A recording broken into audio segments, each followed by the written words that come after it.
Abdullah Alawi itu membawa kamera Nikon untuk motret apa aja yang ada di pesantren.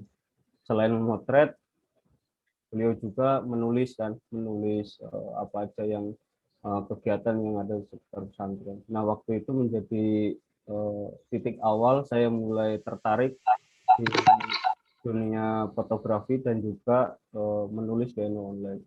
Setelah beberapa tahun saya ikut tulis dan alhamdulillah ilmu yang saya dapat dari online sangat apa sangat bermanfaat sekali, terutama untuk pekerjaan saya sekarang, karena melalui foto juga saya alhamdulillah bisa bisa hidup, bisa bisa makan, bisa apa buat anak, istri dan segala macamnya lewat foto dan menulis.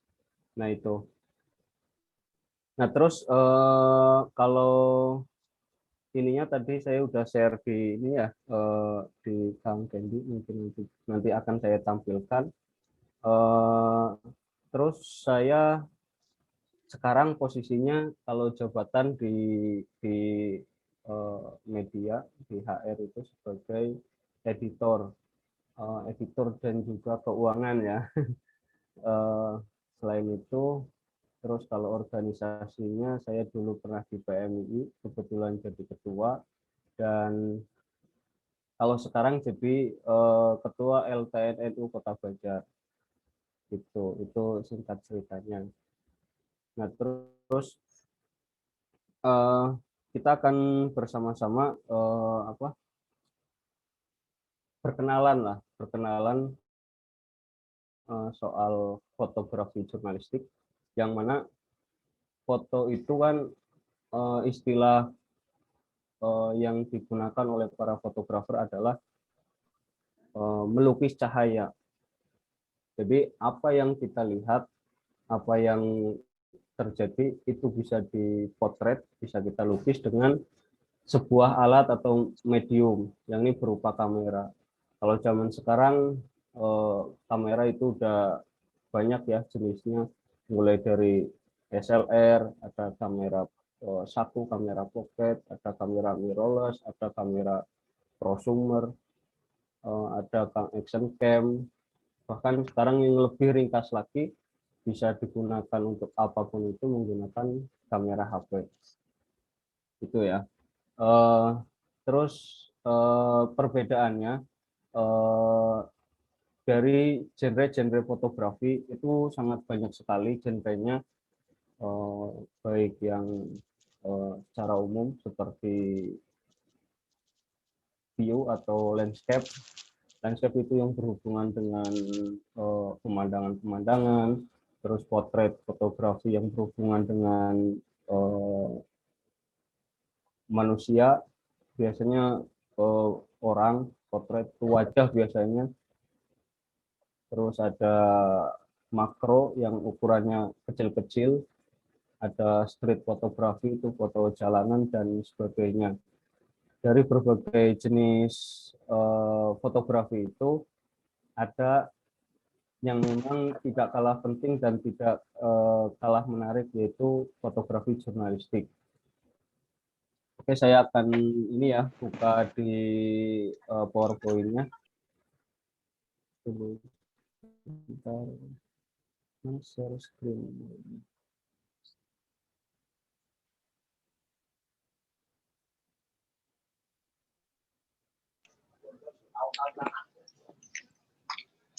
Nah, ini untuk tadi profil singkat saya. Nah, kita mengenal foto jurnalistik. Foto jurnalistik, foto jurnalistik itu merupakan kombinasi antara gambar dan kata yang bernilai dan menghasilkan satu komunikasi mendukung nilai jurnalistik seperti hal yang bersifat aktual, faktual, penting, dan menarik. Nah, terus biasanya pemberitaan itu pasti diiringi dengan foto-foto yang mendukung supaya lebih meyakinkan kepada si pembaca bahwa foto itu benar-benar suatu kejadian yang berhubungan dengan isi berita itu. Tidak hanya informasi atau meyakinkan, itu juga bisa memberikan hiburan atau segala macam informasi yang disampaikan dari si wartawan kepada pembaca. Mau dipakai enggak? Kalau dipakai nanti aku anterin ke rumah. Terus selanjutnya menurut aku nanti benerin laptopku aja, nanti aku bawa ke kamar laptopnya. Ini ada suara ya. Nah, dalam fotografi jurnalistik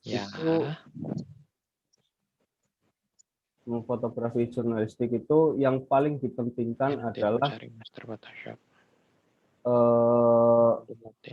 kemampuannya bercerita melalui gambar.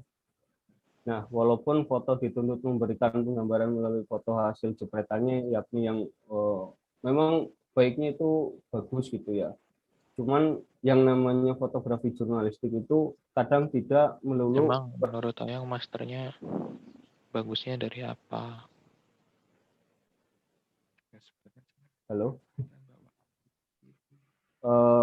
Melalui foto,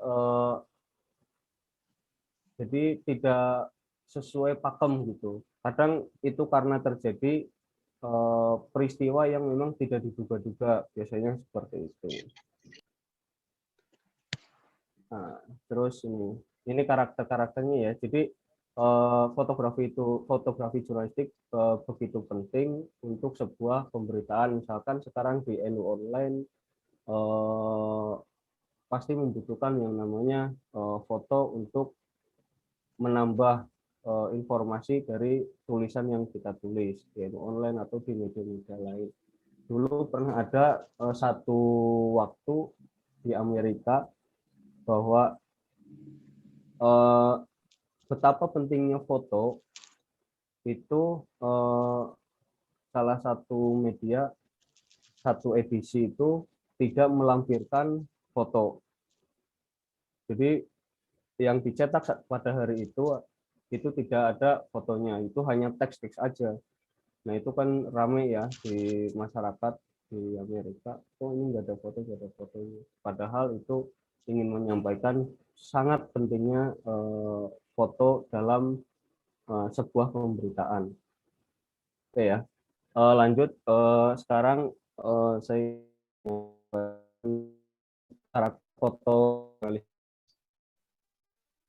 jurnalistik itu komunikasinya si wartawan itu editor foto, mungkin kalau TV melalui video ya. Ekspresi yang disampaikan oleh jurnalis terhadap suatu objek, tetapi pesan yang disampaikan itu bukan pesan pribadi, artinya memang benar-benar kejadian yang sesuai dengan apa yang dilihat, apa yang dirasakan, dan apa yang dialami oleh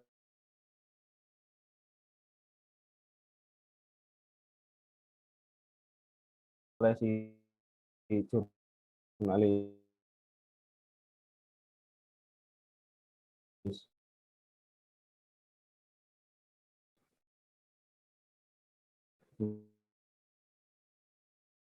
Misalkan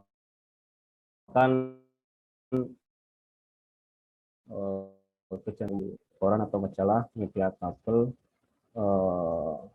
atau media online juga sekarang untuk fotografi jurnalistik ini ya, foto-foto digunakan dilengkapinya. Terus fotografi jurnalistik kegiatan mengundurkan diri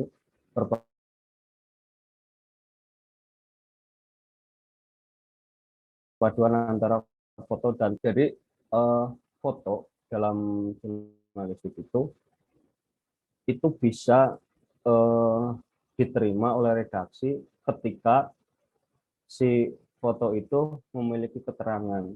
Artinya kadang kita udah nulis berita ya panjang lebar dan segala macamnya.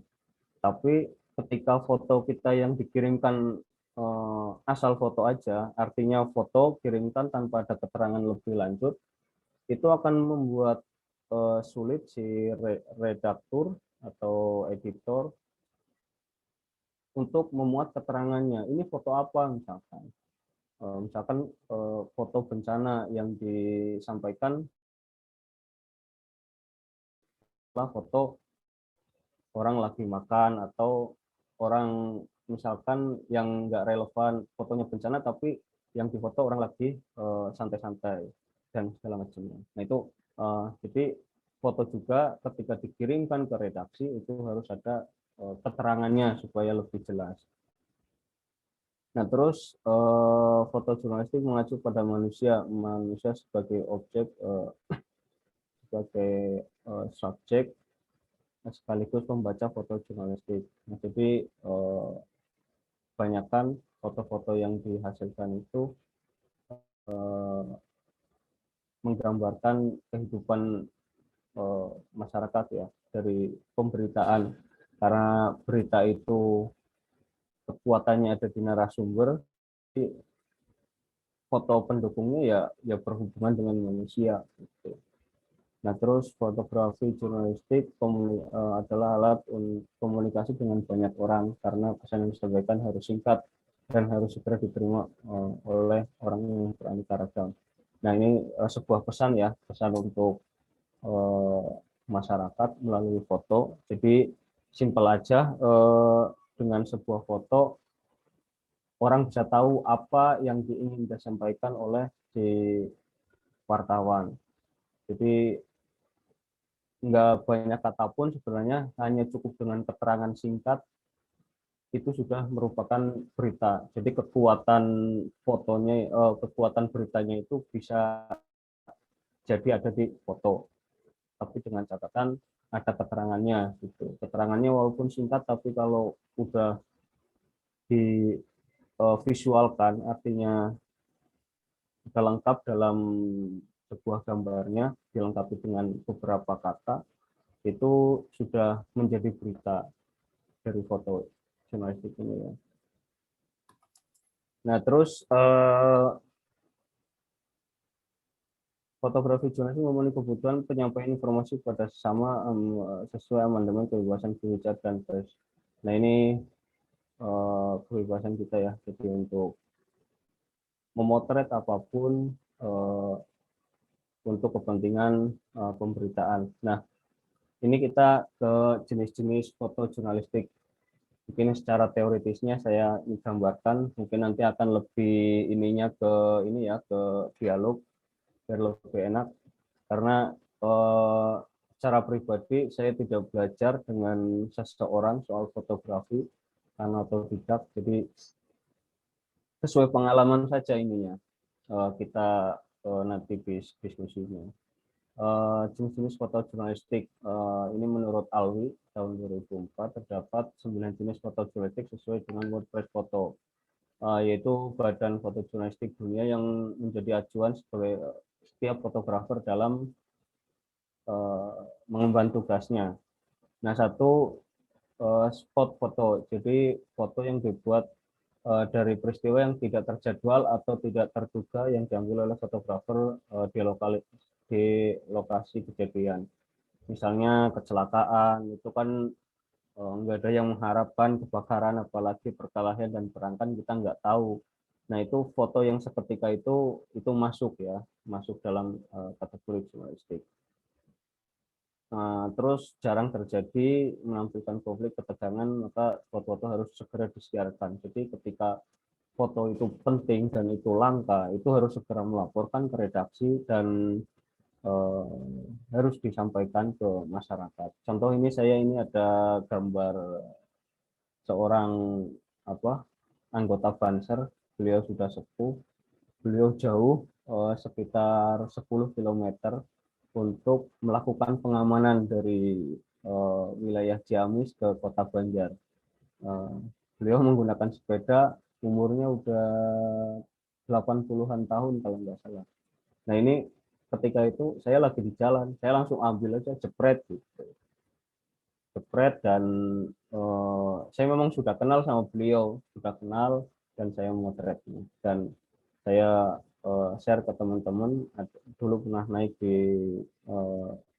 NU Jabar, ini spot foto ya. Jadi yang tiga kita duga-duga, jadi itu bisa jadi foto jurnalistik. Nah, terus general news foto, foto yang diabadikan dari peristiwa terjadwal, rutin, dan biasa. Temanya macam-macam, ada politik, ekonomi, humor, dan sebagainya. Contoh, Presiden menganugerahkan Bima Mahaputra, Menteri membuka pameran batu. Nah, ini kebetulan saya kasih foto Pak Said Agil Sirot, Ketua PBNU, sedang meresmikan gedung PCNU Kota Banjar ya, beberapa tahun yang lalu. Nah, ini sebelum COVID ya. Jadi foto-foto biasa ya, misalkan ada peresmian apa gitu kan, lembaga pendidikan, sekolah, pesantren, atau segala macamnya. Jadi itu masuknya kategori general news foto. Biasanya berhubungan dengan kegiatan. Nah, terus selanjutnya ada foto tentang orang dan masyarakat dalam suatu berita yang ditampilkan sosok pribadi yang menjadi berita, bisa kelucuan, nasib, dan sebagainya. Ini saya contohkan ya, contohkan ini foto ada seseorang, mungkin apa ini, kayak badut ya, dia meratapi kesedihan karena ini kok saya ambil di pantai Batu Hiu Pangandaran, si pengunjungnya sepi, akhirnya dia membuka ininya ya, apa, badutnya ininya, kostumnya, jadi dia capek dan segala macamnya. Nah, ini bisa jadi sebuah berita ketika kita melakukan konfirmasi ya, konfirmasi bagaimana keluh kesah dia menjadi seorang di kawasan wisata. Nah, ini bisa jadi contoh ya, people in the news photo. Dan sebenarnya masih banyak macamnya kalau foto yang berhubungan dengan manusia. Akan foto lagi ada kegiatan, kita ambil foto salah satu tokoh, siapapun itu punya tokoh, itu bisa jadi sebuah foto yang memang layak dijadikan sebagai berita. Terus ada daily life foto, foto yang berhubungan dengan kehidupan manusia sehari-hari, dipandang dari sisi kemanusiaannya, human interest, misalnya foto tentang nasional, stasiun sapi, dan sebagainya. Ini saya ambil foto pagi-pagi hari ya, sekitar jam setelah subuh di sawah, masyarakat sudah melakukan aktivitas bertani. Jadi ini juga bisa, ini human interest, hanya dengan sebuah foto pun sebenarnya udah bisa menggambarkan apa maksud dari foto itu. Jadi itu bisa juga jadikan berita ataupun tulisan. Terus ada potret, foto yang menampilkan wajah seseorang secara close up dan yang ditampilkan karena adanya kekhasan pada wajah yang memiliki atau kekhasan lainnya. Nah, ini tadi seorang Banser tua yang memang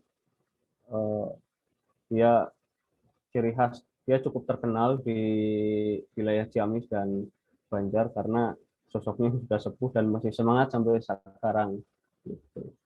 Nah, terus ada spot foto yang dibuat dari peristiwa olahraga berlangsung belajar tertentu antar atlet. Ini spot biasanya banyak olahraga ya, renang,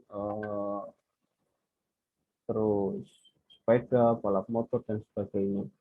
Nah, saya ambil ini foto sedang anak-anak berenang ya, mungkin ini agak jauh dengan hubungan olahraga, cuman ini saya ingin menyampaikan bahwa kegiatan olahraga anak-anak itu juga bisa, ini begitu ini ya, polosnya ya. Nah, terus science and teknologi foto adalah foto yang berhubungan peristiwa yang kaitannya ilmu pengetahuan di teknologi. Misalkan ada produk terbaru, foto, kamera, dan sebagainya. Ini saya kebetulan dapat kiriman foto dari Canon, karena sering kirim rilis Canon ke saya, entah kamera terbaru, printer terbaru, itu kirim ke kita. Ini bisa fotografi seperti ini ya. Nah, terus art and kultur foto yang dibuat dari peristiwa seni dan budaya. Nah, ini Muharram, biasanya Muharram, sedekah bumi. Nah, ini bisa dijadikan foto jurnalistik. Nah, terus social and improvement adalah foto tentang kehidupan sosial masyarakat serta lingkungan hidupnya. Nah, ini juga bisa jadi foto jurnalistik ya. Ini masyarakat di Kota Banjar. Ini saya rata-rata foto yang saya ambil ya. Nah, ini sedang mengangkut sampah dari sungai dan ini ada yang berenang. Nah, ini foto yang saya sampaikan dari kejadian ini ya. Nah, terus penyajian itu menurut OSMI ada dua kelompok, yakni pertama sesuai dengan nilai kepentingan. Pertama ada foto hard news. Hard news itu foto yang sangat penting sekali, bahkan nilainya itu sangat besar. Artinya ketika akan dimuat di sebuah media, misalkan koran, pasti itu di halaman pertama dan ukurannya besar. Nah, ini contohnya ini ukurannya besar sekali ya. Nah, ini hard news. Jadi biasanya kalau di koran itu yang halaman pertama itu foto-foto yang memang memiliki nilai berita tinggi, memiliki komposisi yang cukup banyak, dan memang banyak pertimbangan sekali untuk masuk di halaman satu. Jadi kalau teman-teman ingin fotonya tayang terus di halaman satu di koran ataupun di online, itu prosesnya panjang ya, karena ada seleksi dan ada berbagai faktor eh, untuk mendukung supaya jadi halaman pertama. Nah, terus ada foto soft news, foto jurnalistik yang kurang begitu penting, namun layak juga untuk dimuat. Jadi kadang ada foto ini ya, foto apa ya? Ini saya gambarkan, saya ambil di internet. Ini foto kayak berjajar gitu kan, foto bersama gitu. Kalau menurut saya pribadi kurang begitu penting ya, padahal kita bisa ambil angle yang lain yang memang berhubungan dengan berita yang ingin kita sampaikan. Kadang pengennya kalau si objek itu artinya si narasumber pengennya sih masuk semua kan.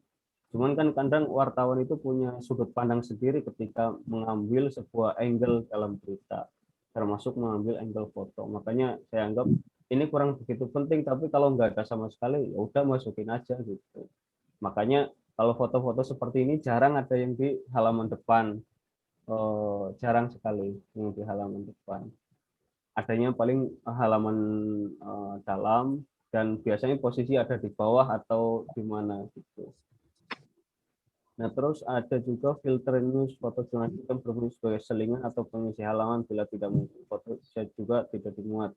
Nah, ini foto yang apa ya? Biasanya ketika si media itu bukan kehabisan, intinya foto yang pendukungnya itu atau tulisannya itu kurang kan, wartawan itu macam-macam ya, banyak kejadian. Contohnya gini, si wartawan ngirim tulisannya itu sedikit, ngirim tulisannya sedikit, cuman dia ngirimkan fotonya bagus. Maka dari itu kadang juga seperti ini, si bagian layouter itu space untuk tulisan itu kurang gitu. Maksudnya misalkan sudah ada space-nya untuk tulisan, cuman karena tulisannya sedikit jadi berkurang. Maksudnya dimasukin dengan foto yang eh, foto pelengkap, supaya si korannya penuh gitu kan dengan tulisan, dan juga foto. Ini saya gambarkan seperti ini. Ini besar sekali ya, besar sekali dan berwarna. Sebenarnya kalau tidak dikasih foto atau fotonya sedikit juga nggak apa-apa gitu. Kalau siap tampil maksimal di channel TAF gitu.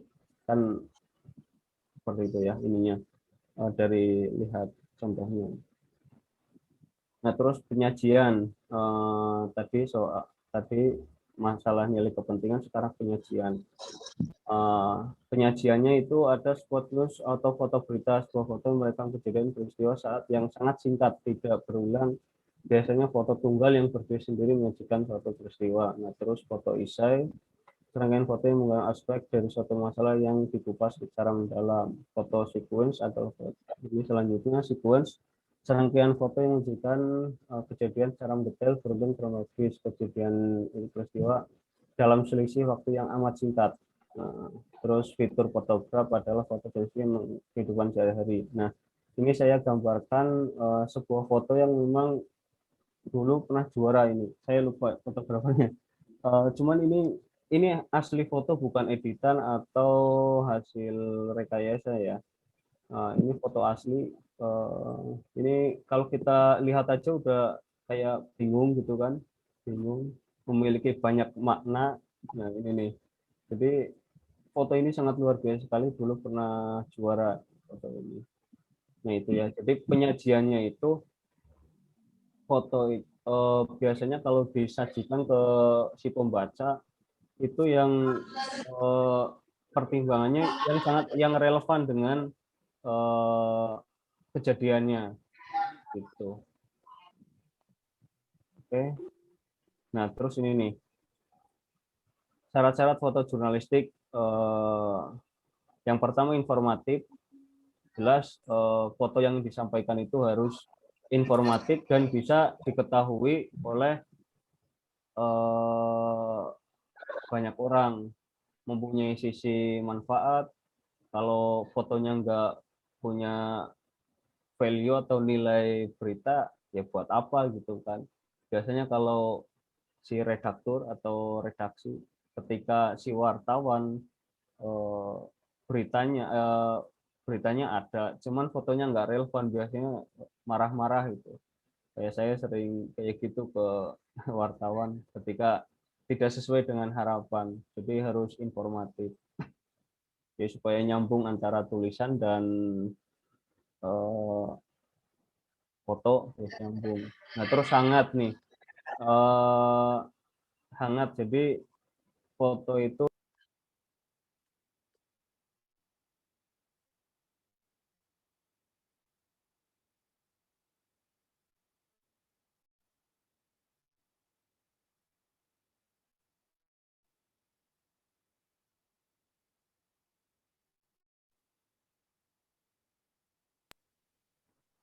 oke, tadi ada kesalahan teknis ya. Selanjutnya itu hangat. Hangat yaitu jadi foto yang jadi pertimbangan itu yang hangat, artinya yang baru. Yang baru, jadi nggak lewat. Ini biasanya untuk foto strike news ya, strike news, jadi berita cepat. Nah, ini harus berhubungan. Jadi pertimbangannya seperti itu. Kalau foto-foto lawas biasanya di konten-konten atau tulisan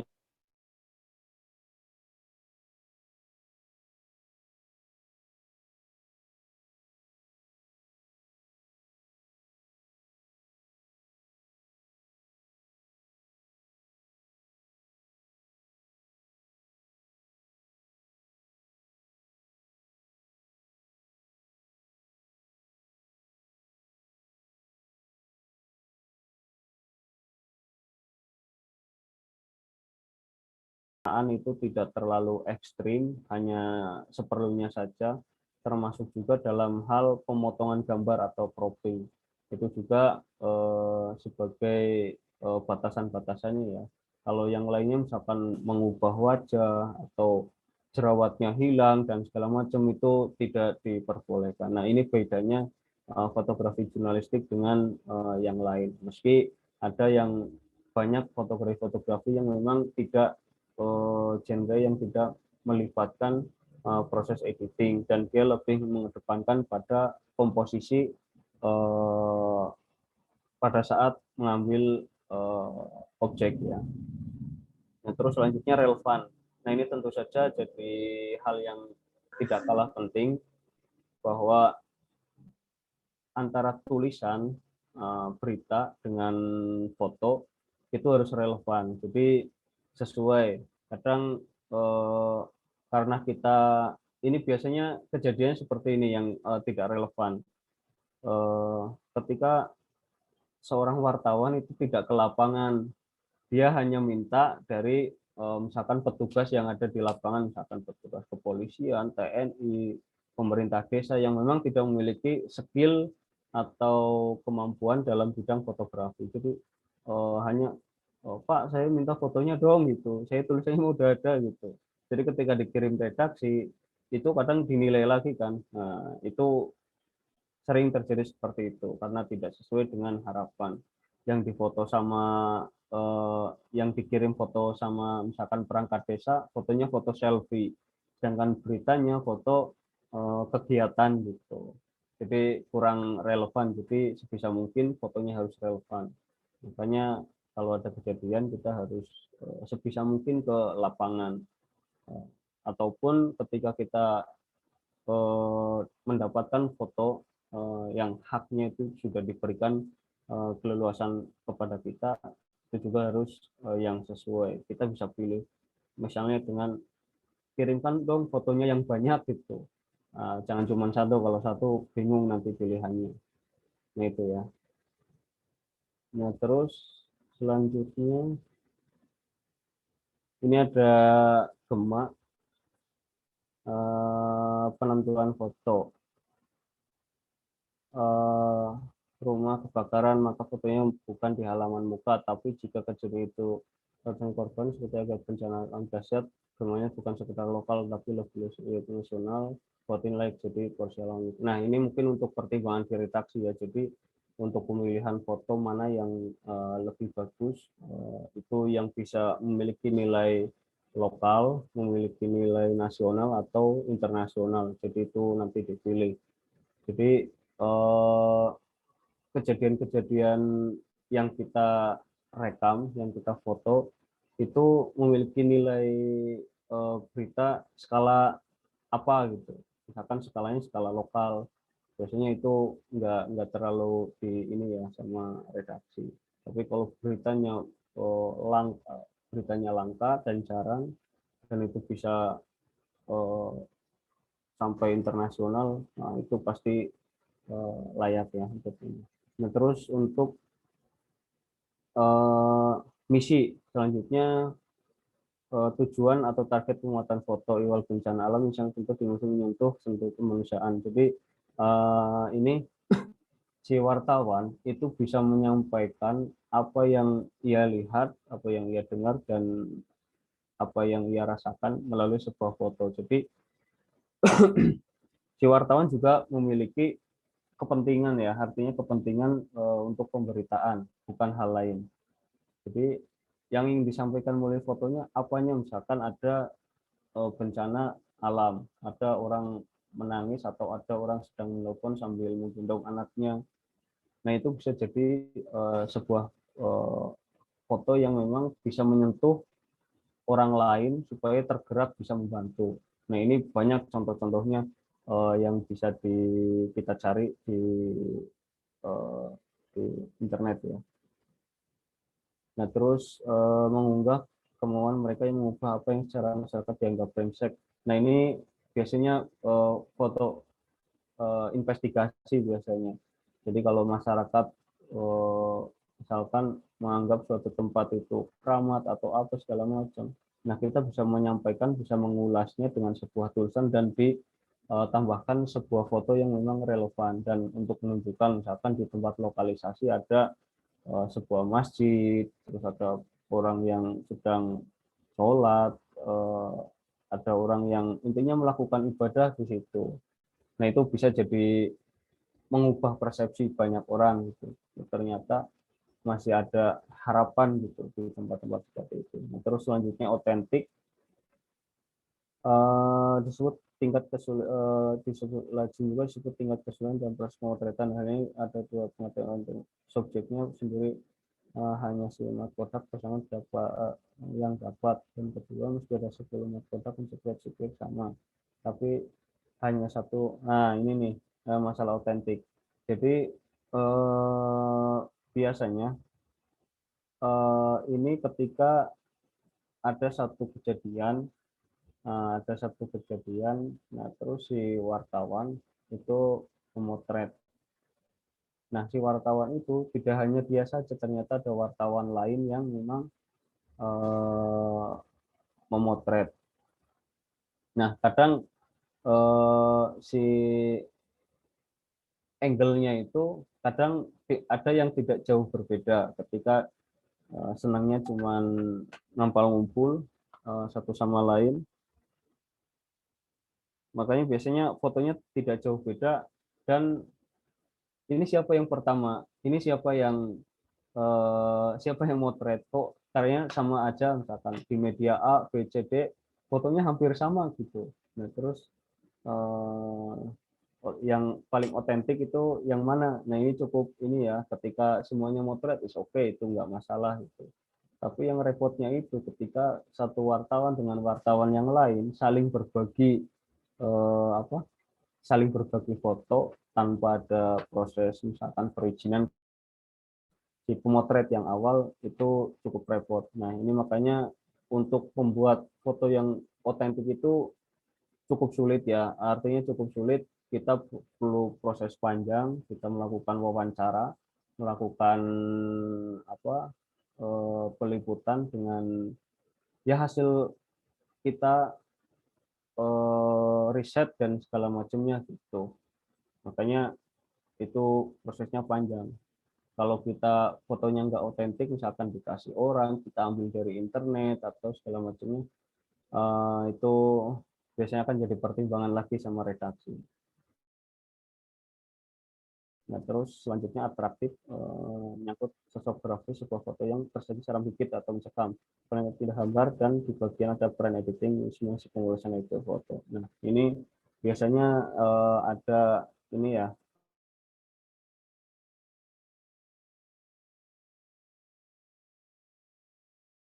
foto yang memang udah lumping, misalnya contohnya foto budaya udah lumping. Nah, di situ ada yang sedang memakan kaca misalkan. Kalau fotonya foto wide atau foto luas itu kan kurang menggigit ya, kurang mencekam. Tapi ketika fotonya cuma itu saja, nah redaksi akan melakukan pemotongan crop misalkan, dia akan lebih fokus ke si salah satu pemain kuda lumping dan si yang sedang makan kaca. Nah itu bisa jadi, dan itu diperbolehkan, tapi pemotongannya itu tidak berlebihan.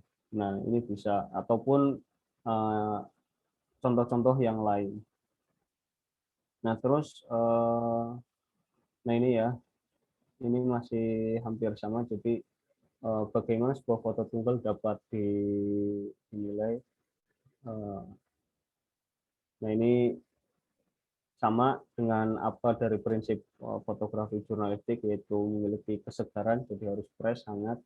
Nah terus memancing emosi. Jadi foto itu kalau bisa yang bisa memiliki nilai emosional, memiliki emosi, memancing emosi seseorang. Ketika orang melihat foto itu, jadi orangnya jadi greget atau sedih atau ketawa dan segala macam. Nah itu bagus ya. Dari foto seseorang juga bisa, misalkan orang lagi ketawa kok kita jadi ikut-ikut ketawa gitu. Nah itu memancing emosi. Nah terus selanjutnya sudut pandang. Jadi maka foto yang memancing emosi masyarakat itu hanya sebuah fakta dari salah satu peristiwa ketika poin tersebut menjadi fotografi untuk foto peliputan yang dapat dimengerti dan pesan itu secara sederhana dalam waktu singkat. Nah jadi foto juga harus memiliki sudut pandang ya. Jadi kita harus sering-sering mengasah diri, menghasilkan foto yang bagus gimana sih gitu. Jadi biasanya kalau hubungan dengan penulisan, biasanya ini sangat erat sekali dengan berita feature. Nah, bagaimana berita feature itu antara satu paragraf dengan paragraf yang lainnya itu semuanya penting. Misalkan ada angin sedang berhembus, kondisi dingin, terus jalan becek, merintih apa namanya berkeringat atau segala macam. Nah, kita latihan itu sebenarnya kita bisa diimplementasikan dalam sebuah foto. Dan itu bisa kita potret angle-angle itu, sudut pandang itu. Nah, itu bisa jadi bekal buat kita ketika mau mengolah angle ya, sudut pandang. Nah, terus selanjutnya ini teknisnya ya. Teknis memotret, fotografer harus tahu teknis memotret dengan apapun jenis kamera yang digunakan. Sebab itu, fotografer setidaknya membaca buku panduan yang biasanya tersimpan dalam kardus kamera. Nah, jadi kebanyakan yang sering terjadi, kita memiliki kamera, itu kamera SLR, kamera mirrorless, kamera pocket, atau kamera yang lainnya, bahkan HP, kita tidak tahu apa yang ada di dalam fungsi-fungsinya itu nggak maksimal. Kita hanya sebatas untuk yang penting udah punya, yang penting bisa moto, yang penting buat ini. Padahal kalau kita udah baca buku panduan dan kita mendalami lebih jauh, sebenarnya itu bisa menghasilkan sesuatu yang luar biasa. Nah, dan satu kamera dengan kamera yang lain, atau jenis satu dengan jenis yang lain, termasuk HP merek satu dengan yang lain, itu beda-beda ya. Nah, namun pada prinsipnya kita harus mengetahui poin penting dalam memotret. Jadi selain banyak perbedaan itu, tapi ada hal yang sangat umum dalam memotret. Nah, misalkan contoh ada rana itu apa ya, kayak kecepatan, terus diafragma, dan komposisi yang disajikan dalam foto. Nah, ini pertama rana ya. Rana lebih familiar, istilah bahasa Inggrisnya itu shutter. Shutter itu kecepatan ya, kecepatan untuk ini mencet ya, latire atau katup lensa untuk menutup permukaan atau sensor foto. Nah, itu ini saya contohkan, ini shutter, ada mirror, ini mirror cermin, ini shutter, dan ini ada sensor. Nah, ini perbedaannya ya. Nah, kita harus tahu ini dengan rana.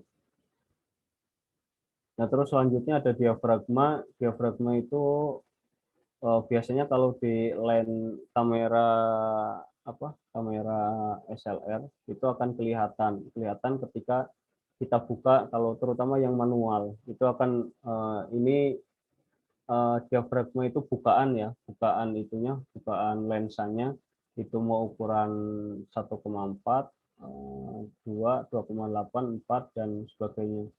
Jadi kalau semakin bukannya semakin lebar, biasanya cahaya yang masuk itu akan semakin banyak.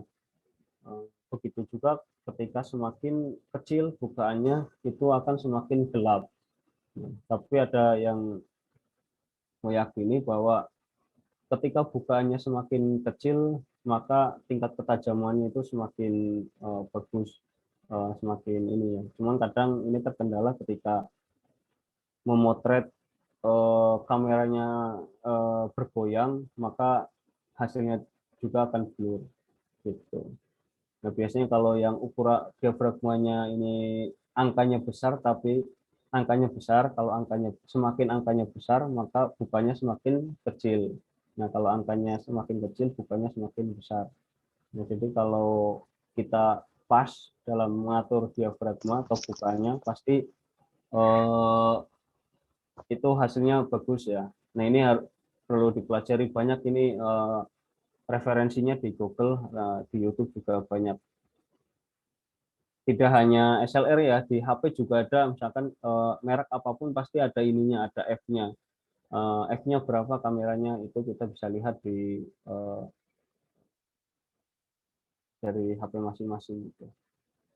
Nah, terus selanjutnya komposisi. Apa ini dulu kita.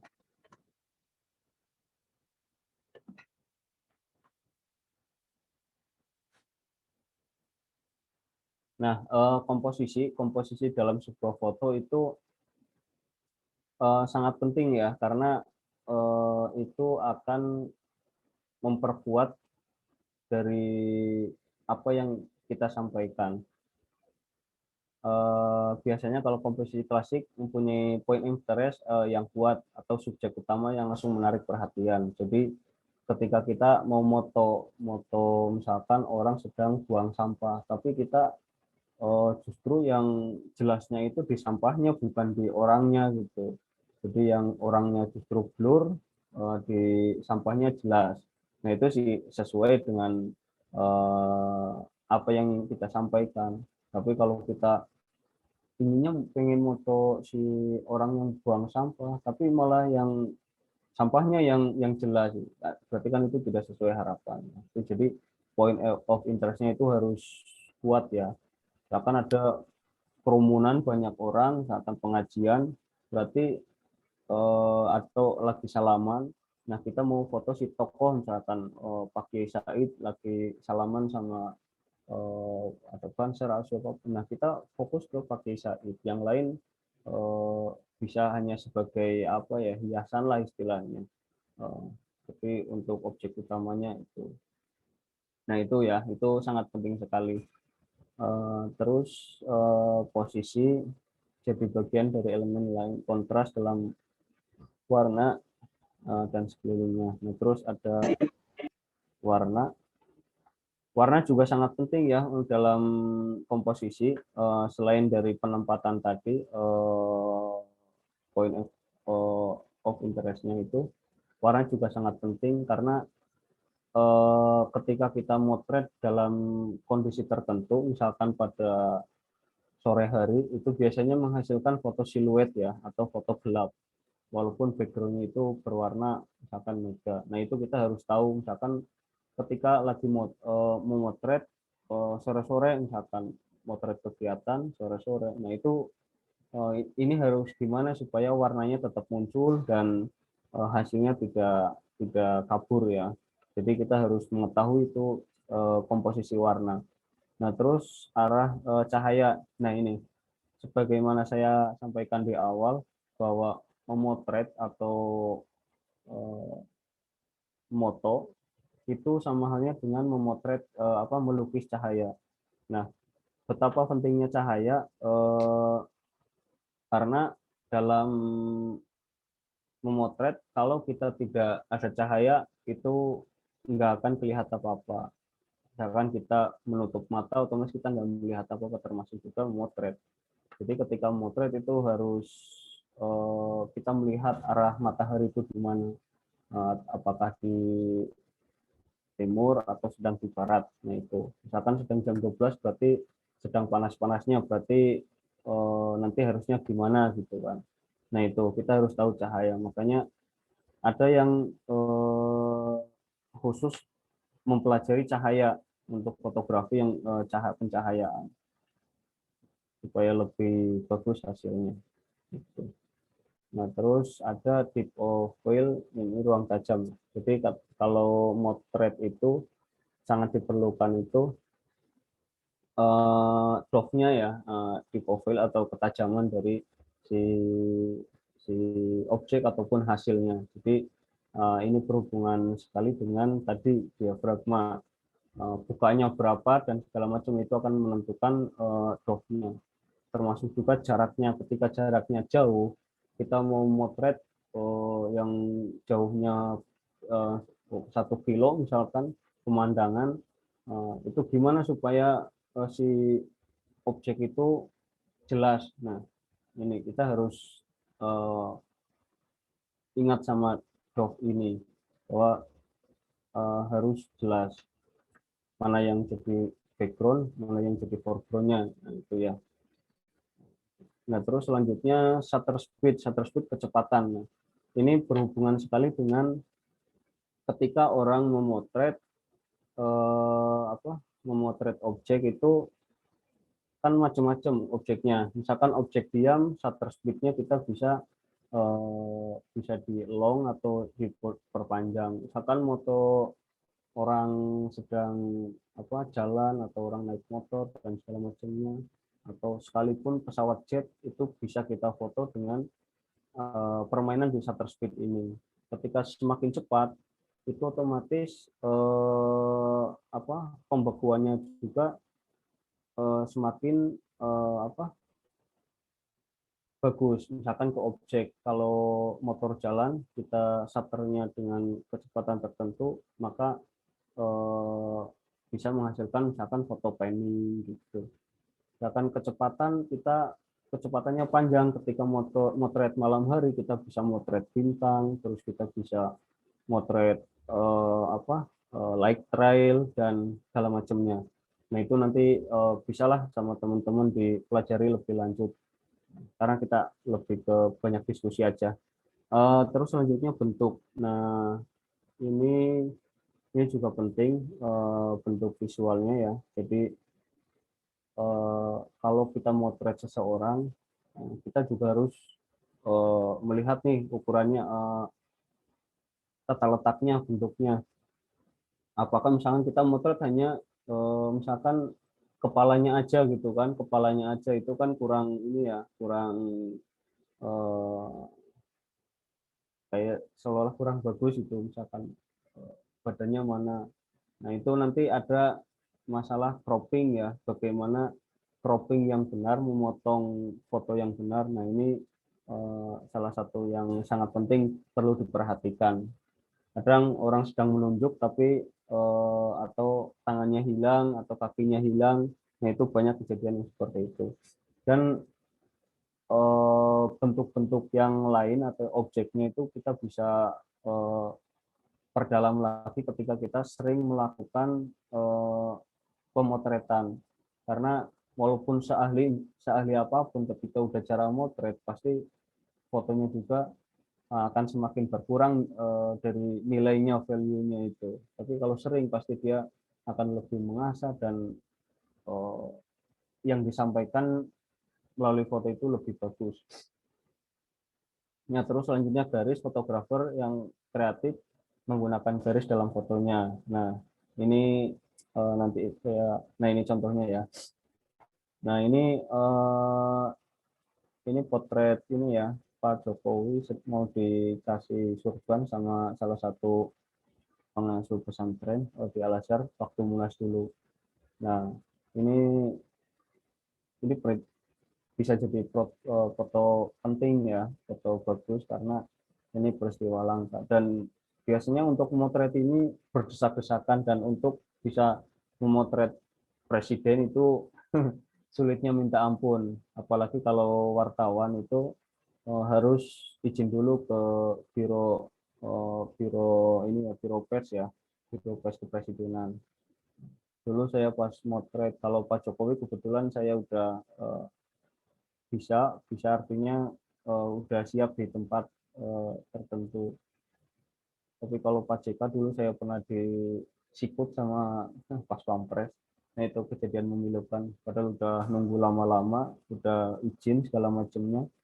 Tapi pas waktunya saya motret malah disikut. Nggak boleh motret sama pas pampres. Nah itu kejadian yang memilukan ya. Nah terus ini ada foto orang naik sepeda, yang satu mencari sampah, yang satu olahraga ya. Nah ini juga bisa, ini pesan yang disampaikan, misalkan saya menulis soal olahraga misalkan. Nah tapi saya ingin menyampaikan juga, ternyata yang menggunakan sepeda tidak hanya orang yang berolahraga aja gitu. Nah ini bisa jadi foto jurnalistik. Nah terus ini ada apa? Ada semut merah. Semut merah sedang bertemu. Ini saya gambaran aja ya, gambaran tadi yang terakhir itu soal garis. Jadi ketika motret itu kita bisa mengilustrasikan garisnya itu harus lurus nih.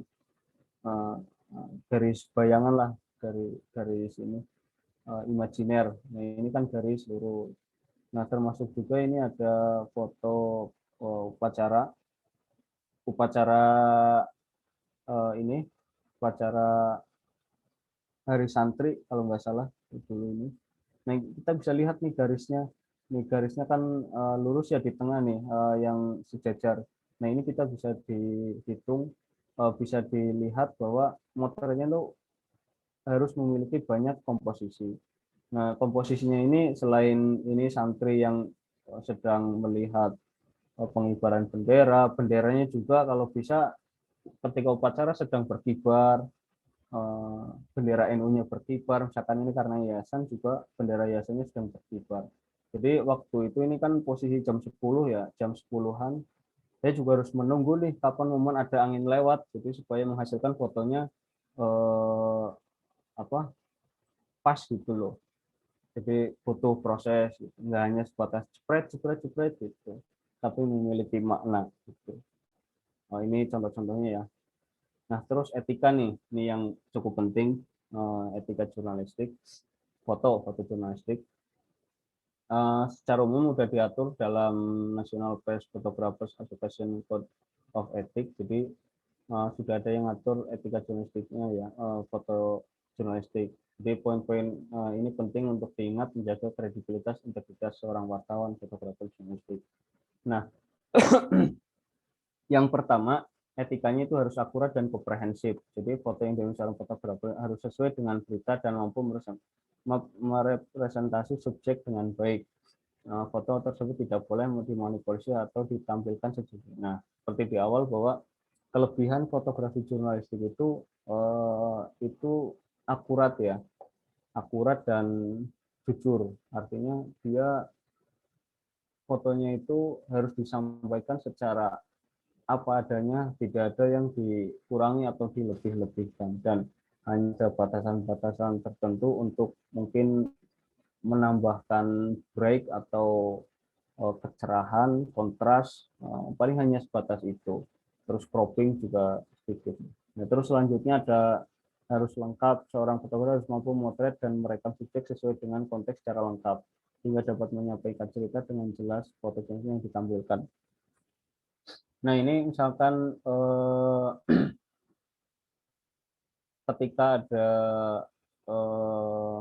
suatu kejadian, jadi penyampaian apa yang melalui foto itu harus menyampaikan definisi-definisi yang arti-arti yang memang lengkap. Misalkan ketika ada kejadian kecelakaan, di situ di depan toko, terus di situ ada tulisan apa namanya, alamat dan segala macamnya, itu kan bisa mengandung ini ya, mengandung pesan ya. Nah, itu jadi jelas lihat fotonya, oh ternyata di toko depan toko ini, kota ini dan sebagainya dan segala macamnya.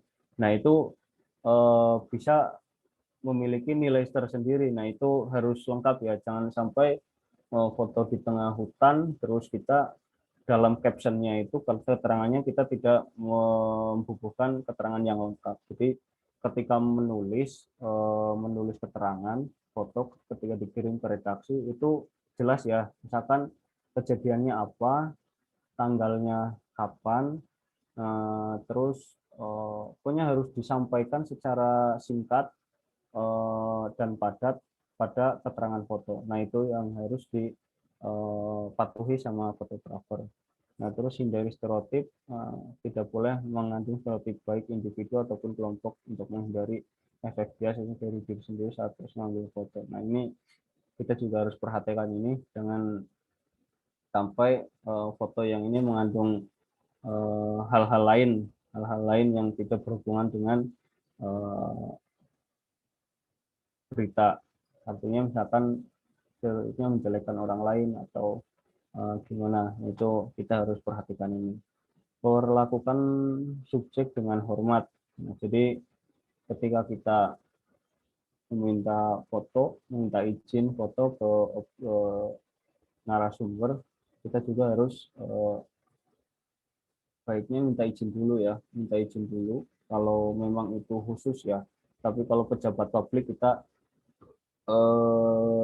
nggak harus, karena misalkan ada sebuah kegiatan pejabat publik ada berjajar di depan, nah kita potret itu nggak masalah karena dia statusnya sudah menjadi pejabat publik, jadi dia langsung berhubungan dengan masyarakat ya. Nah, terus jangan ada ikut campur, jadi kita tidak diperbolehkan ikut campur dalam peristiwa, apalagi berkontribusi atau melakukan hal yang dapat mempengaruhi peristiwa tersebut. Nah, ini cukup sulit ya, karena cukup sulitnya kita kadang sangat emosional dengan apa yang sedang kita rasakan ketika melakukan pemotretan. Jadi pada inti dari kata jangan ikut campur itu, kita harus benar-benar sebagai pewarta, bukan sebagai kelompok A, kelompok B, kelompok C, dan segala macamnya. Jadi apa yang kejadian itu terjadi, yaitu kita sampaikan gitu. Dan kita merekayasa dengan menambahkan opini pribadi dan segala macamnya. Maksud dari jangan ada ikut campur ini. Nah, terus selanjutnya soal integritas. Nah, proses editing, integritas konten foto jurnalistik dengan konten harus tetap terjaga. Jangan sampai gambar dimanipulasi baik dilebih-lebihkan maupun dikurangi singkat cerita. Nah, ini harus ada ciri khasnya ya. Artinya misalkan N1 dia memiliki karakter di berita keagamaan atau foto keagamaan. Jadi kalau bisa ya harus di yang berhubungan dengan kegiatan keagamaan, kebudayaan dan segala macam. Kalau keluar dari itu misalkan ada foto orang sedang tidur, kan banyak nih foto. Misalkan ada foto ada tidur menurut Nabi misalkan. Fotonya orang enggak ini kan foto yang ada sentimen gitu bagi agama. Itu uh, sebaiknya hindari yang seperti itu. Jadi harus sesuai dengan yang akan kita kirimkan kemana gitu. Jadi supaya searah. Jadi sama juga fotonya nggak boleh dimanipulasi berlebihan dan segala macamnya. Termasuk juga keterangannya. Terus jangan membayar narasumber. Nah ini tidak bolehkan untuk membayar maupun memberikan hadiah pada narasumber atau subjek foto jurnalistik. Jadi sebisa mungkin karena wartawan juga membutuhkan berita, kalau kita kasih uang akhirnya nanti asumsinya berbeda. Jadi nanti banyak orang yang minta foto karena pasti setiap difoto sama kita dikasih uang. Jadi selain supaya kantong kita nggak jebol, yang pertama, yang kedua asumsinya supaya bahwa kita benar melakukan pencarian berita, bukan bukan untuk bagi-bagi kayak dinas sosial gitu kan. Nah, jadi ketika ini jangan maulah untuk membayar si narasumber. Nah, terus termasuk juga hindari menerima hadiah. Selain tidak boleh memberi, menerima hadiah pun harus dihindari karena mungkin akan mempengaruhi penilaian.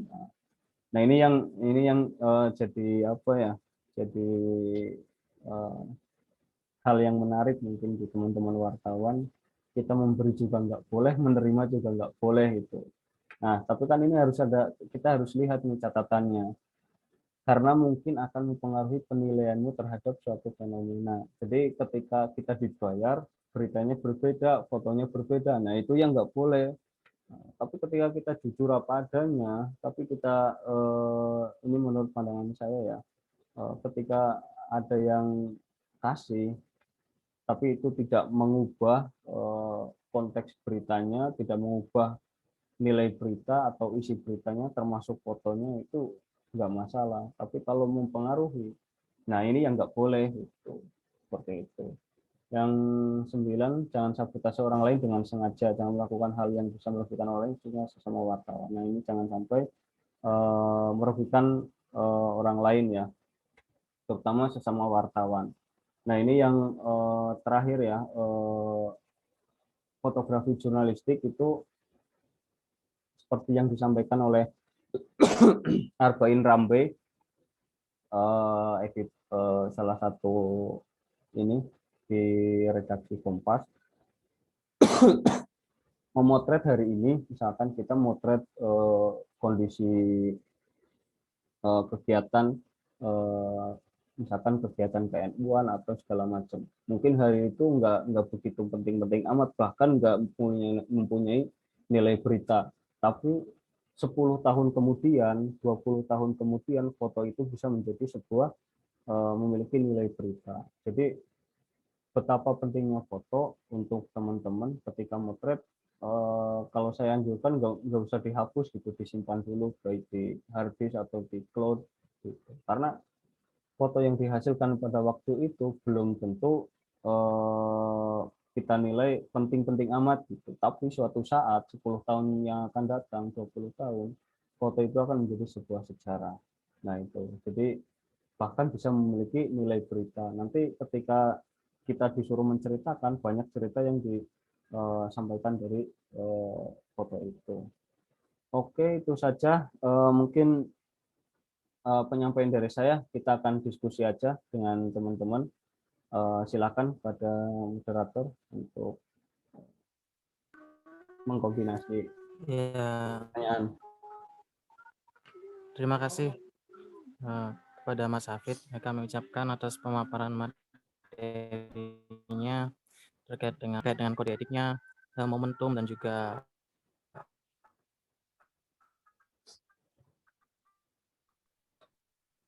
angle-nya. Mungkin terkait pertanyaan kita langsung saja lewat chat, nanti bisa saya bacakan atau Ya, di OneNote seperti itu. ya.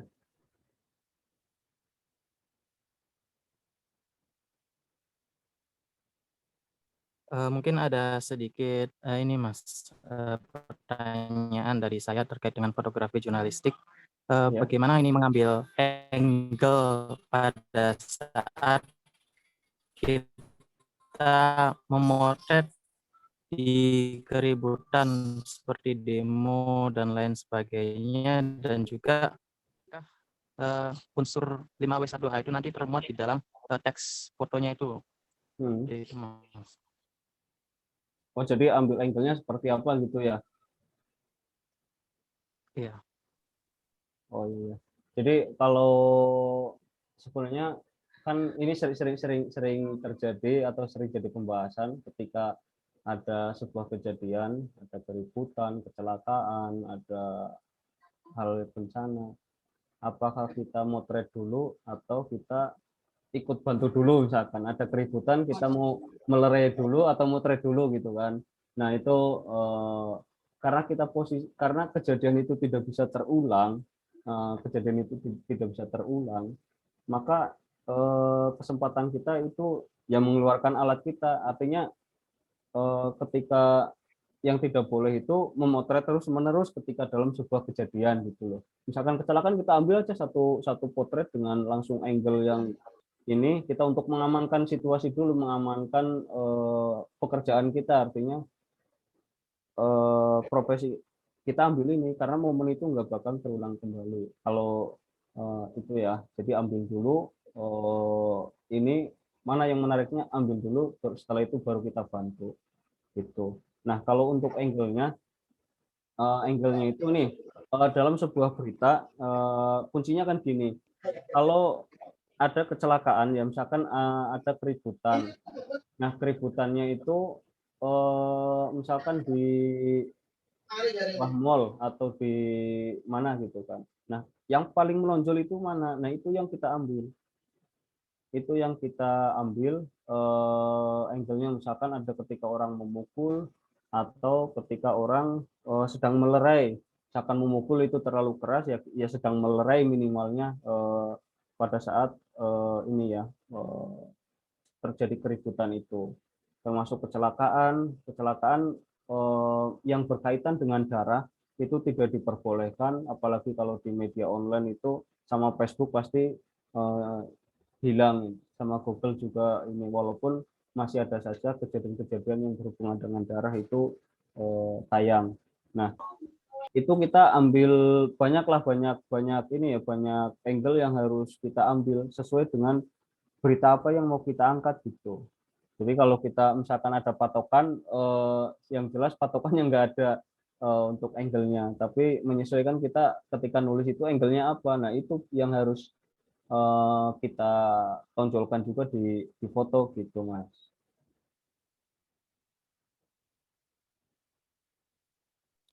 Oh iya, terima kasih Pak. Berarti kita juga sebelum memotret itu tentunya harus memahami tentang terkait dengan pengaturan ISO dan lain sebagainya itu Pak, dasar-dasar fotografinya. Oh ya nih, oh ya soal ini dasar-dasar fotografi ya.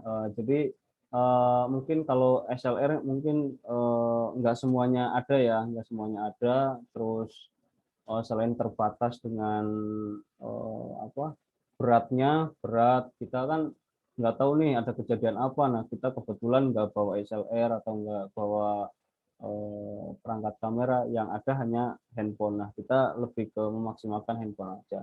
Nah, sekarang untuk mungkin HP-HP zaman sekarang itu kebanyakan sudah memiliki pengaturan ini ya untuk yang lebih profesional, baik itu ISO-nya, terus ada shutternya, kecepatan tangkapnya, fokusnya, ataupun ininya ya white balance-nya. Nah, untuk motret, nah apa kita tahu ISO dan segala macamnya. Nah, kita sebenarnya kalau di sini nggak cukup ya. Yang penting kita harus memahami 3 hal penting itu. Yang pertama adalah shutter kecepatan, yang kedua ISO, yang ketiga shutter speed, ISO, dan bukaan ya, bukaan. Nah, ketika siang hari biasanya ISO 100 juga masih nyampe gitu. Nah, ISO itu kan ibaratkan ketika kita moto mau halus atau mau banyak bintik-bintiknya, itu ISO-nya. Ketika ISO-nya semakin tinggi, misalkan di angka 3200 atau di atas itu biasanya akan banyak bintik-bintiknya fotonya itu. Tapi kalau sedikit, itu akan semakin kelihatannya halus gitu. Halus kalau moto misalkan siang hari biasanya ISO segitu juga masih bisa, masih oke. Kalau banyak cahaya yang masuk. Biasanya kalau ISO-nya tinggi, biasanya moto bintang itu tinggi ya ISO-nya. Nah, terus shutter speed, kecepatan juga sangat penting, apalagi kalau kayak ada tadi ada keributan, ada tawuran dan segala macamnya.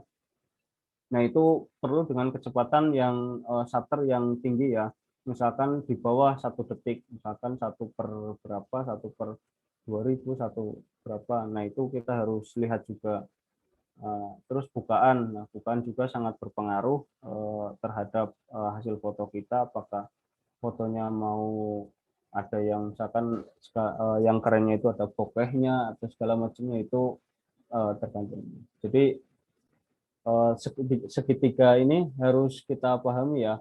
Triangle exposure itu ada diafragma, ada shutter, dan ISO. Itu yang dipelajari. Mungkin teman-teman bisa cari di Google atau di internet, sekalian langsung sering dipraktekkan. Kalau nggak dipraktekkan, saya yakin akan sulit untuk memahami itu. Saya juga belajarnya juga cukup lama untuk memahami itu apa itu ISO, nggak paham-paham gitu. Mungkin itu kan. Kamera. Ya, baik. Ini ada pertanyaan dari Mas Widno. Assalamualaikum, mau bertanya terkait dengan fotografi. Nah, hasil foto itu kan biasanya tidak sesuai dengan apa yang kita harapkan. Misalnya pencahayaannya seperti ISO terlalu tinggi dan sebagainya. Namun kita bias editingnya itu di aplikasi Lightroom misalnya, apakah ada batas-batasnya dalam mengedit suatu foto? Terus yang kedua itu, apa manfaat dari penggunaan watermark dalam fotografi selain menandai bahwa foto itu hasil dari jepretan kita gitu Pak? Jadi ini ya, seperti yang tadi disampaikan bahwa dalam fotografi jurnalistik itu mungkin tidak banyak hal yang diubah. Contohnya dalam hal pewarnaan juga masih sewajarnya. Memang ada aplikasi Lightroom, ada Snapseed, dan segala macamnya. Nah, ketika kita menggunakan untuk kegiatan jurnalistik, foto yang kita hasilkan nggak sesuai harapan gitu, kita juga masih sewajarnya. Misalkan ini ISO-nya terlalu kebanyakan, atau intinya fotonya terlalu ini yang nggak jelas gitu. Nah, kita bisa melakukan editing sewajarnya supaya ada foto yang disampaikan itu bisa jelas gitu. Tapi sewajarnya nggak berlebihan gitu. Misalkan terkait pewarnaan, warnanya kurang jelas, ya warna senaturalnya aja gitu. Jadi kalau berlebihan itu nanti pasti anggapannya berbeda. Ah, ini mau foto editan, jadi wartawan atau tukang edit itu kan. Nah, itu. Nah, terus kalau watermark memang sangat penting eh, untuk dalam jurnalistik ya, ataupun di foto. Ketika kita upload di media sosial, sebaiknya ya memang menggunakan watermark. Tapi ketika kita sudah terikat dengan sebuah instansi, dengan misalkan perusahaan pers gitu, otomatis kita jangan sampai ada watermarknya gitu. Kalau fotonya itu, kalau ada watermarknya ya repot, kan kita udah terikat. Jadi foto yang diberikan wartawan kepada perusahaan, jadi itu jadi hak milik perusahaan gitu. Dan kita bukan dibayar eh, sama perusahaan gitu. Nah, nanti sama perusahaan pasti akan dilakukan penandaan atau watermark gitu. Nah, terus juga misalkan kita upload di media sosial juga, kalau bisa ya kita watermark, karena supaya menghindari eh, dicuri sama orang, atau diambil atau bahkan di crop. Nah, itu sering terjadi. Ketika kita foto kita nggak di watermark, itu akan terjadi banyak sekali penyalahgunaan gitu. Apalagi di era digital saat ini, banyak media-media yang memang menggunakan foto media lain tanpa melakukan izin. Bahkan minimalnya kalau nggak izin pun sebenarnya nggak apa-apa, yang penting mencantumkan namanya atau sumbernya gitu. Misalkan dari Kompas berarti sumber Kompas gitu, disebutkan aja. Kalau memang terlalu berat mencantumkan link dari Kompas itu, nanti kan jadinya backlink itu kan.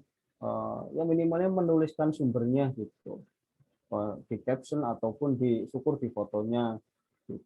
Yang penting kita jangan sampai melanggar hak cipta orang lain dalam dunia fotografi atau dunia videografi, apalagi di tulis menulis ya harus benar-benar orisinil gitu.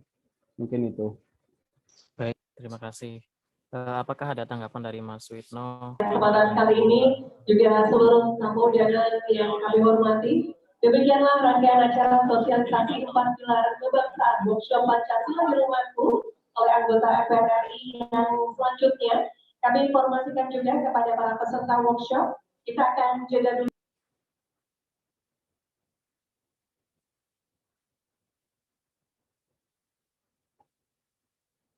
Ya baik, mohon maaf ada trouble tadi dari peserta. Saya lanjutkan Mas, ada pertanyaan dari Mas Anton Tobagus Satrio. Izin bertanya, Mas Ahmad, untuk fotografi penggunaan kamera HP kentang nih Mas. Itu kan kualitasnya agak burik ya. Nah, sekiranya nanti diolah lewat app editor untuk kepentingan biar cantik gitu Mas. Dikasih filter mungkin seperti itu. Nah, apakah boleh? Nah, adakah aturan yang dalam editan tersebut? Nah, apakah lebih baik foto itu adanya ketimbang kita edit-edit, kita filter-filter dalam muat berita seperti itu, Mas?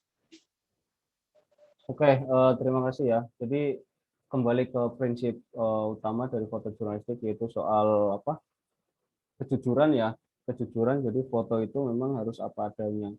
Soal perangkat yang digunakan itu istilahnya ada HP kentang, HP Pro dan segala macamnya, itu sebenarnya nggak jadi soal. Yang penting dari sebuah peristiwa itu kita bisa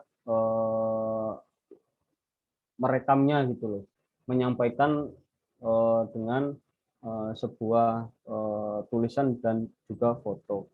Saya kira HP HP yang biasa aja sebenarnya kita motret untuk zaman sekarang itu udah bagus lah dibanding dengan yang zaman dulu, mungkin formatnya yang lebih rendah. Karena misalkan kita mungkin kalau kita salah pengaturan, kita menggunakan mode pro atau menggunakan mode ini ya mode profesional, itu mungkin itu akan terjadi ketika gambarnya kualitasnya misalkan terlalu gelap, terlalu terang gitu. Kalau terlalu terang, kalau zaman dulu istilahnya foto kebakar, sebenarnya bukan foto kebakar itu, namanya overexposure. Jadi terlalu terang mengakibatkan fotonya itu putih banget itu. Nah, itu udah nggak bisa diselamatin. Tapi kalau biasanya kalau kita punya HP, smartphone, misalkan Android ataupun Apple, kalau kita moto dengan standar, biasanya kita buka kamera, langsung moto itu langsung biasanya fotonya foto standar dan itu nggak masalah. Yang penting kita pada saat ngambil itu objeknya itu sesuai dengan berita yang akan kita sampaikan. Sebenarnya sekarang udah nggak ada alasan lagi bahwa foto kita jelek atau segala macamnya. Nah, nanti kebijakan soal apakah itu layak dimuat atau tidak, misalkan itu diedit atau tidak, itu kebijakan dari redaksi. Jadi kalau wartawan itu sebenarnya kewajibannya hanya mengirimkan menulis, mengolah dan menyampaikan data-data atau informasi berita ke redaksi. Nah, nanti sama redaksi mau digimanain ya nanti gimana redaksi, karena mereka yang akan melakukan mempublish ke masyarakat gitu. Jadi sebenarnya udah nggak ada ini lagi, yang nggak ada alasan lagi untuk zaman sekarang ini. Dan saya kira kamera-kamera udah banyak yang mendukung foto bisa terlihat secara jelas kalau sekarang ini gitu. Juga sekarang motretnya nggak pakai kamera SLR, punya saya dijual, saya kebanyakan pakai handphone ini gitu Bang.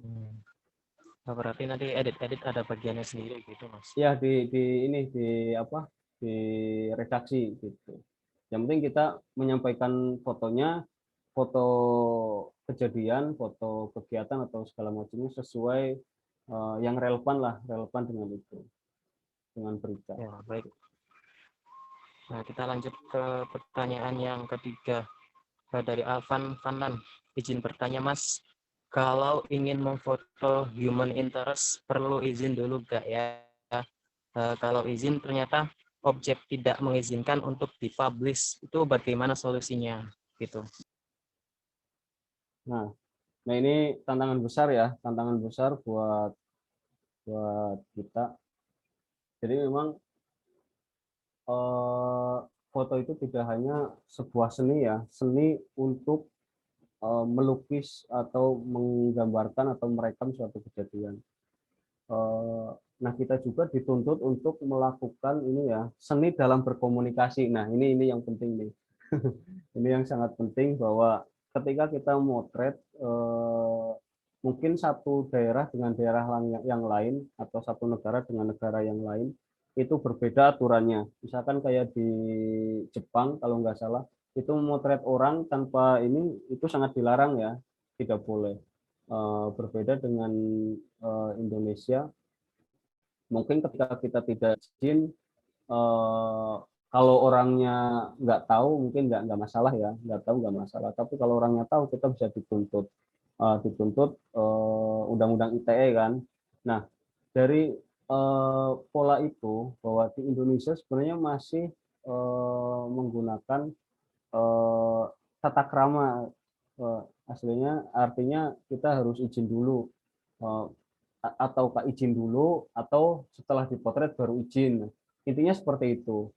Nah, pada saat kita motret human interest, kita potret misalkan ada orang pengemis misalkan, atau orang ini itu, kita potret cepat. Nah, kita datangi, kita melakukan komunikasi dengan si objek itu, kita ngobrol, mohon izin, mohon maaf segala macam, tadi motret ini kita kepentingannya buat ini gitu. Nah, karena ini berhubungan dengan jurnalistik, berarti foto yang disampaikan ke redaksi itu harus terkonfirmasi, jangan sampai nggak terkonfirmasi, karena bisa jadi itu akan dilaporkan sama si orang yang memang tidak sepakat dengan foto yang karena diunggah ke media. Jadi selain kita harus memiliki seni dalam memotret, kita juga harus memiliki seni dalam berkomunikasi dengan si narasumber itu. Termasuk human interest itu kita harus komunikasi gitu. Sebaiknya ya. Kalau sulit banget ya mungkin sebisa mungkin kalau nggak dipublish hanya untuk koleksi pribadi, itu nggak masalah kalau menurut saya ya. Karena saya banyak juga foto-foto yang memang nggak dipublish, itu hanya untuk konsumsi pribadi. Dan saya juga mau di-upload di media sosial ataupun di media juga saya nggak berani karena itu hanya untuk konsumsi pribadi, karena saya belum konfirmasi gitu loh. Seperti itu, Mas. Itu berarti masuknya ke etika ya, Mas. Tapi realitanya kan ada yang namanya jurnalis itu langsung motret aja lah, itu gimana itu, Mas? Oh, realitanya jadi misalkan tinggal melihat situasinya, Mas. Situasinya misalkan itu sifatnya sedang publik atau private. Artinya private, kita melakukan kegiatan peliputan di keramaian ya, keramaian akan kegiatan atau berarti itu kan mereka udah siap kan, siap berarti di tempat kejadian itu akan ada wartawan, yang mana wartawan itu tugasnya atau kerjanya itu meliput.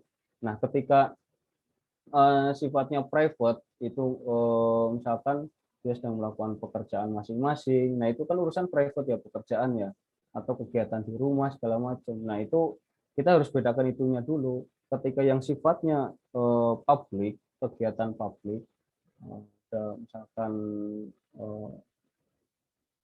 pengajian atau apa gitu, nah otomatis yang bisa ada wartawan, berarti itu sudah mereka udah siap kan harusnya secara psikologi. Nanti ketika saya masuk TV, nah itu kan biasanya sering terjadi kan.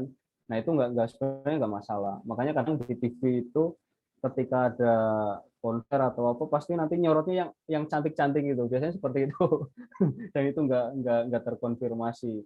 Dan itu biasa itu karena secara otomatis si orang yang datang itu udah siap gitu kan, siap menjadi objek dari sebuah potret. Tapi kalau yang sifatnya pribadi, nah kita harus konfirmasi terlebih dahulu gitu, Mas. Jadi harus bedakan antara ini ya, situasinya gitu. Nggak bisa disamaratakan. Oke, ini ada pertanyaan yang keempat. Ini dari Imratus Solikah, izin bertanya, Mas. Misalnya kita wawancara dengan narasumber secara online. Nah, terus foto yang digunakan untuk membantu beritanya nanti bagaimana dan seperti apa? Apakah boleh mengambil ilustrasi dari Google? Kalau boleh, apakah harus izin terlebih dahulu gitu? Nah, oke. Misalkan kita melakukan wawancara ya secara online ya. Biasanya yang kita lakukan, misalkan saya ya, biasanya saya minta izin ke si narasumber, Pak punya foto terbaik enggak gitu. Punya foto terbaik enggak? Atau foto Bapak gitu. Tapi jangan selfie misalnya ada, kalau selfie kan ini ya kurang memiliki nilai berita gitu kan. Nah, kalau bisa izin seperti itu. Kalau punya foto saya minta Pak gitu. Karena situasi pandemi otomatis nggak mungkin lah kita langsung. Nah, ketika kita mengambil dari Google, misalkan dari internet, itu pun kita harus mencantumkan sumbernya gitu. Jadi jangan sampai kita ambil terus kita kasih keterangan, terus kita kirim ke redaksi. Nah itu yang jadi masalah, nanti si redaksinya berpikirnya bahwa oh ini fotonya dia kan, foto si wartawan gitu. Makanya ketika si wartawan ngirim berita ke redaksi, selain mengirimkan foto, mencantumkan keterangan secara lengkap, berikut tanggalnya, juga hasil fotonya siapa, misalkan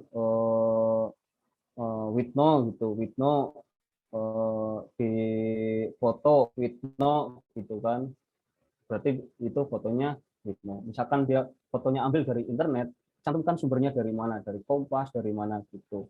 Misalkan itu dikasih sama si narasumber, berarti itu kan sifatnya istimewa ya, istimewa berarti dokumen yang dikasihkan dari si narasumber ke kita, berarti itu istimewa dan itu diperbolehkan, berarti kita bisa dikirimkan ke redaksi. Jadi seperti itu ya.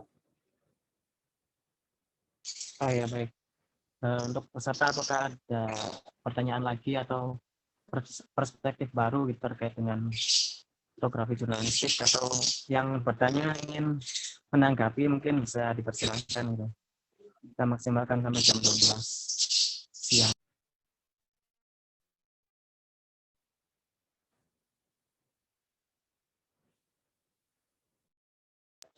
bisa di unmute juga, boleh silakan kita diskusi mungkin. Siapa? Oh ya, kalau misalkan belum, saya ingin bertanya lagi nih Mas. Apakah ada syarat-syarat tertentu untuk membuat caption dari foto itu? Apakah harus menyertakan 5W1H, terus harus sesuai dengan apa yang kita foto?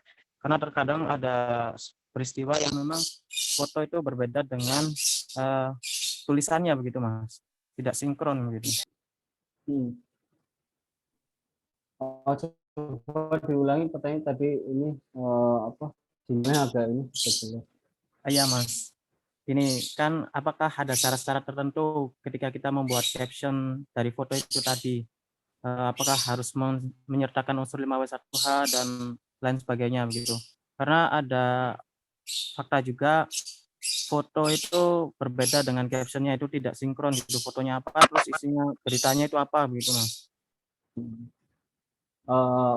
Kan itu kejadian di lapangan ya, artinya memang banyak sekali mungkin pemberitaan atau informasi yang sudah kadang tayang di media online, media cetak atau TV sekalipun, kadang captionnya tidak sesuai gitu kan, tidak sesuai dengan harapan. Nah itu bisa terjadi karena kurangnya komunikasi antara si wartawan dengan redaksi. Nah sebenarnya kunci utama untuk dipublish itu kan di redaksi. Jadi ketika si wartawan tidak menyertakan informasi yang lengkap terkait foto ataupun dokumen pendukung lainnya, maka bisa terjadi itu miskomunikasi sehingga persepsinya itu berbeda gitu. Makanya sebisa mungkin kalau kita sebagai wartawan ya, terutama ini teman-teman yang baru mulai atau sudah menjalani aktivitas menulis atau mencari berita, sebaiknya kita memotret foto yang sesuai dengan konteksnya, sesuai dengan beritanya, termasuk juga menuliskan keterangan yang memenuhi unsur 5W1H. Sebenarnya apakah nanti sama redaksi itu seperti apa diolahnya, nah itu mah kepentingan sesuai dengan kepentingan redaksinya gitu. Yang penting kewajiban wartawan adalah memotret, menulis berita, memotret dan mengkasihkan keterangan secara lengkap gitu, supaya pengolahannya itu nanti ketika dipublish itu tidak salah. Ketika salah kan repot urusannya. Yang penting wartawan itu, misalnya kalau sebuah berita informasi sudah tayang, berarti yang bisa dituntut ketika terjadi suatu permasalahan itu bukan si wartawan, akan tapi si redaksi, karena dia penentu. Nah sedangkan wartawan kapan dituntutnya gitu ya, ketika mereka tidak melakukan tidak melaksanakan kode etik jurnalistik, melakukan peliputan tidak sesuai dengan undang-undang pers. Nah itu yang tidak diperbolehkan, kecuali misalkan ada hal-hal tertentu yang memang kita fotonya itu nggak harus, misalkan ada korban pelecehan seksual, misalkan anak-anak di bawah umur 19 tahun kalau sekarang. Kalau dulu di PPRA pedoman pemberitaan ramah anak itu kan 16 tahun itu kan maksimalnya, kalau 17 atau 16, kalau sekarang udah 19 tahun. Nah itu tidak boleh diambil fotonya. Nah itu kode etiknya. Termasuk juga siapapun, kalau dulu hanya korban, kalau sekarang tidak hanya korban, pelaku juga sama. Jadi benar-benar si wartawan juga harus memahami aturan-aturan atau kaidah-kaidah dalam jurnalistik supaya si produk atau hasil peliputannya itu sesuai dengan harapan. Ketika tidak memahami itu, saya yakin akan banyak terjadi pelanggaran-pelanggaran yang kadang kita kaget ketika kita disomasi sama orang, kita disalahkan sama orang, itu repot. Penting kita harus profesional gitu Mas. Ya, baik, terima kasih. Apakah ada pertanyaan dan tanggapan lain dari peserta?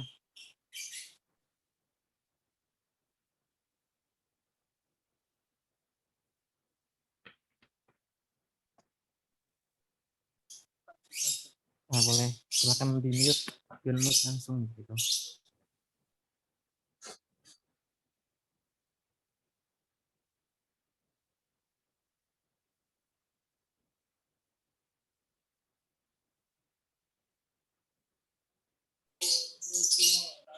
Gimana? Udah nggak ada pertanyaan?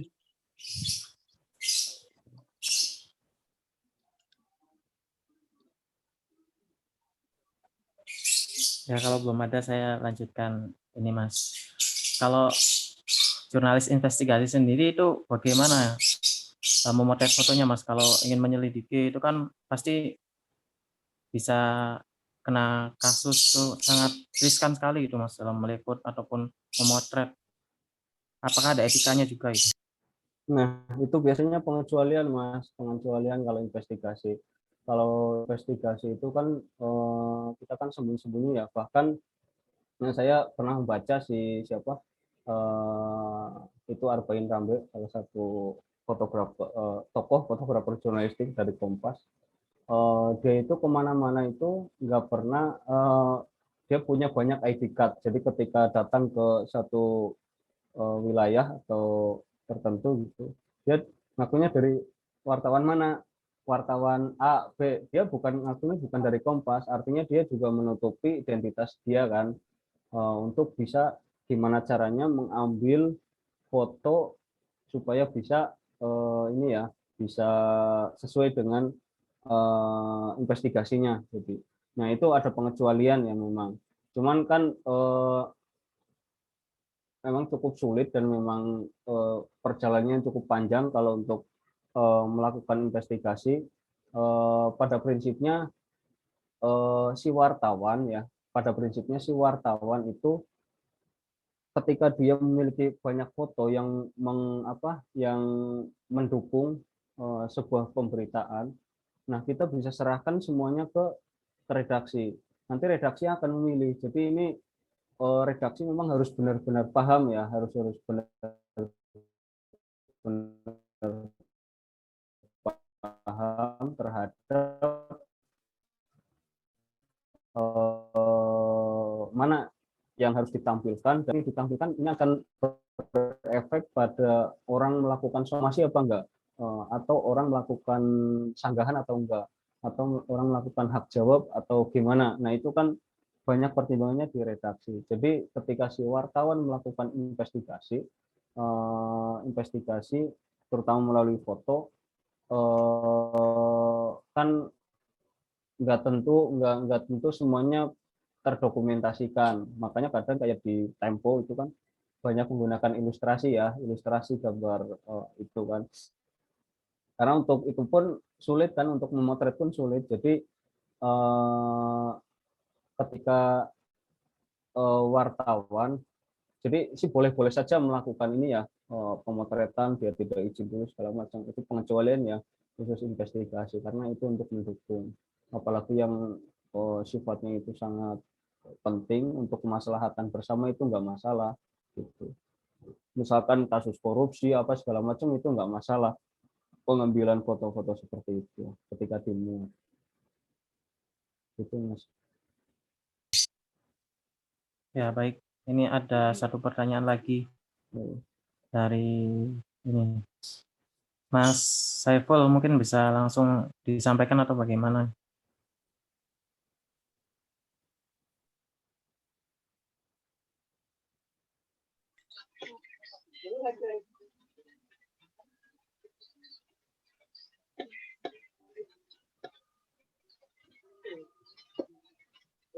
Assalamualaikum Mas, saya Saiful dari Bantaeng. Mau bertanya, kalau misalnya kan ini kan materinya fotografi jurnalistik. Iya. Nah kalau misalnya ketika kita melakukan investigasi, misalnya persoalan BPNT atau bansos. Nah ini fotonya ini agak sulit didapat foto langsungnya begitu Mas. Nah apakah kita sebagai jurnalis atau wartawan bisa nggak menggunakan ilustrasi begitu Mas, terkait misalnya ketika kita melakukan investigasi di lapangan? Mohon pencerahannya Mas.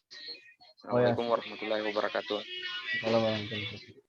Oke, ini sangat bagus sekali ya. Jadi untuk mendukung sebuah pemberitaan dari foto ya, salah satunya dengan foto, kita sebenarnya tidak melulu harus objeknya itu berupa orang ya, gambarnya berupa orang gitu.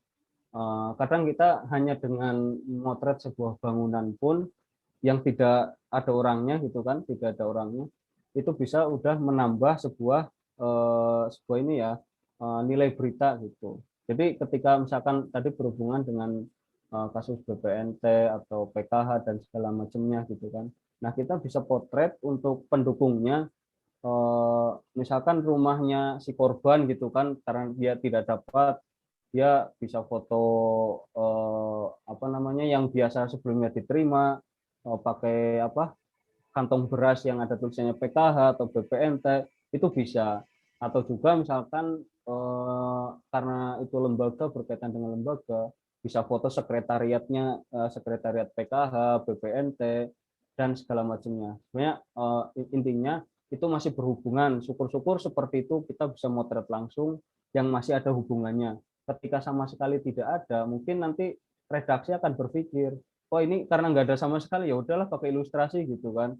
Ilustrasinya bisa pakai kartun atau segala macamnya gitu, Mas.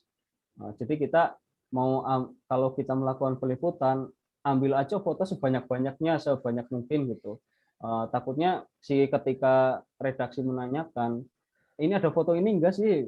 Wah, ada foto ini. Berarti kita langsung kirimkan. Kalau nggak ada sama sekali kan kita cuma moto satu, udah itu segitu-gitunya, itu akan sulit. Makanya biasanya redaksi akan mentok menggunakan ilustrasi gitu kan.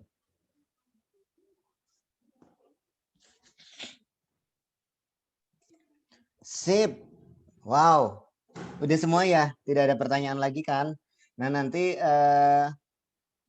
kalau ada pertanyaan lagi bisa disampaikan ke grup, ke saya biar diteruskan ke narasumber, biar dijawab lewat chat WA. Nah, Kang Muhafid, apakah sudah membuat tugasnya juga untuk peserta? Ini kan foto, kemudian foto biasanya cukup gampang ya dibandingkan nulis. Jadi mungkin tugasnya boleh jangan cuma buatlah sebuah foto gitu, tapi Iya. bisa 2 atau 20.